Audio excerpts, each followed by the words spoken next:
Será que estamos buscando Deus no lugar errado? Ou ele simplesmente não existe? E se pudéssemos, de forma lógica e experimental, demonstrar que Deus não existe? Uma viagem filosófica que vai além da fé, mergulhando em questões profundas sobre a origem do universo, a moralidade e a natureza da realidade. Ao final dessas reflexões, você pode se questionar se tudo o que pensava ser verdade realmente faz sentido. Sempre temos debatido a existência de Deus. Filósofos, cientistas e pensadores de diferentes épocas levantaram questões complexas sobre a necessidade de um ser divino para explicar o universo. Mas será que a existência de Deus é realmente necessária? Ou será que estamos projetando uma figura divina para responder às perguntas que ainda não temos respostas? Vejamos agora os principais argumentos filosóficos que buscam provar a inexistência de Deus, analisando indagações como o problema do mal, o argumento do incrédulo e as limitações do argumento cosmológico. A história da filosofia está profundamente enraizada em questionamentos sobre a existência de Deus, uma questão que atravessa séculos de pensamento crítico.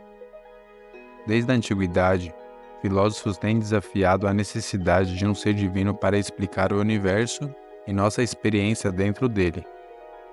Um dos primeiros filósofos a adotar uma visão materialista foi Demócrito, que, ao invés de recorrer a uma entidade divina, explicou a realidade como constituída de átomos em constante movimento. Essa perspectiva rompe a noção que o universo precisaria de uma força transcendental para ser compreendido. Apesar disso, um dos argumentos mais famosos e desafiadores para a ideia de Deus surgiu com o filósofo grego Epicuro, que questionou a coerência da crença em um Deus todo-poderoso e benevolente diante da presença do mal no mundo. Esse raciocínio, conhecido como o problema do mal, coloca uma tensão profunda na ideia de Deus. Se Deus é onipotente, ele tem o poder de eliminar todo o mal. Se é onisciente, ele conhece todos os males existentes. E se é benevolente, ele tem o desejo de acabar com o mal. Diante disso, a pergunta inevitável é: por que o mal continua a existir? Epícoro sugeriu que, se o mal persiste, então Deus não pode ser simultaneamente onipotente e benevolente. Ele propôs que, ou Deus não pode eliminar o mal, o que limitaria seu poder, ou não quer fazê-lo, o que implicaria em uma falha em sua benevolência. Essa linha de pensamento abriu portas para uma série de questionamentos sobre a natureza de Deus, especialmente em contextos de sofrimento extremo e injustiça. Esse debate atravessou os séculos e continua relevante na filosofia contemporânea. Pensadores como Richard Dawkins, um dos mais relevantes ateístas modernos, utiliza o problema do mal como um dos pilares da sua crítica à religião. Dawkins argumenta que a presença do sofrimento no mundo natural, bem como a crueldade observada em diversas espécies, é incompatível com a ideia de um Criador amoroso e onipotente. Para ele, a natureza do universo é precisamente o que esperaríamos de um universo sem design, sem propósito e sem um Deus. O argumento do incrédulo também é um dos maiores desafios à existência de Deus, colocando a ausência de evidências claras como uma base sólida para o ceticismo religioso. Essa justificativa parte do princípio de: se Deus realmente existe, sua presença deveria ser evidente e inconfundível. O famoso filósofo do século XX, Bertrand Russell, questiona por que, se Deus é onipotente e deseja que as pessoas acreditem nele, ele não se revela de forma indiscutível e direta. Para Russell, a falta de evidências concretas da existência de Deus é um dos motivos pelos quais muitos permanecem incrédulos. A perspectiva do incrédulo enfatiza que, em qualquer outro contexto, a ausência de provas ou sinais de algo geralmente é interpretada como uma razão suficiente para duvidar de sua existência.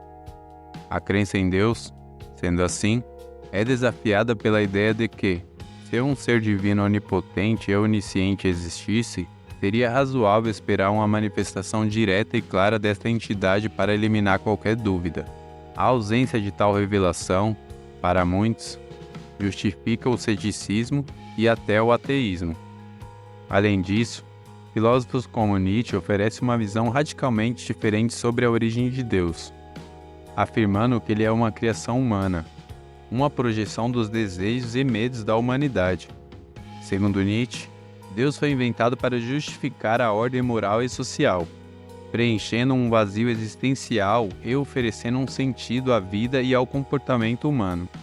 Sem essa criação divina, Nietzsche acreditava que os fundamentos tradicionais da moralidade perderiam seu poder, e a humanidade precisaria encontrar novos valores e significados fora da estrutura religiosa. Outro ponto crucial no debate sobre a existência de Deus é o argumento cosmológico, que sugere que a própria existência do universo exige um Criador. Esse argumento afirma que tudo que existe deve ter uma causa, e essa causa última seria Deus.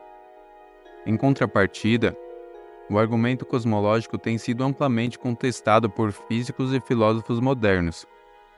Stephen Hawking, por exemplo, argumentou que o universo poderia ter surgido espontaneamente a partir das leis da física, sem a necessidade de um criador divino. A teoria do Big Bang, amplamente aceita na ciência, sugere que o universo teve um início a partir de uma singularidade. Mas os avanços na mecânica quântica indicam que eventos podem acontecer sem causa, o que enfraquece a necessidade de invocar Deus para explicar a origem do cosmos.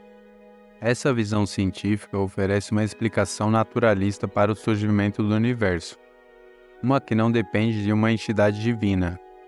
Para muitos filósofos e cientistas, essa perspectiva diminui a necessidade de um criador e desafia o argumento cosmológico tradicional, empurrando a discussão sobre a existência de Deus para fora do domínio das explicações científicas e, mais profundamente, no campo da fé pessoal. Embora a crença em Deus tenha sido uma fonte de conforto e explicação para milhões de pessoas ao longo da história, os avanços na ciência e na filosofia nos oferecem outras perspectivas. O problema do mal, o argumento do incrédulo e a teoria cosmológica nos desafiam a reconsiderar a necessidade de um Criador.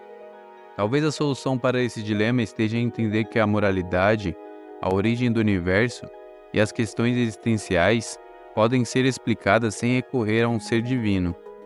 Ainda assim, vale ressaltar que, para mim, não sou religioso, a crença ou descrença em Deus acaba sendo irrelevante. O mais importante é como agimos diante do coletivo que estamos inseridos. Podemos acreditar numa inteligência maior ou não, mas nossas ações e atitudes são o que realmente importam. É isso aí, galera. Vou ficando por aqui. Qualquer feedback é bem-vindo. Deixa aí nos comentários e valeu!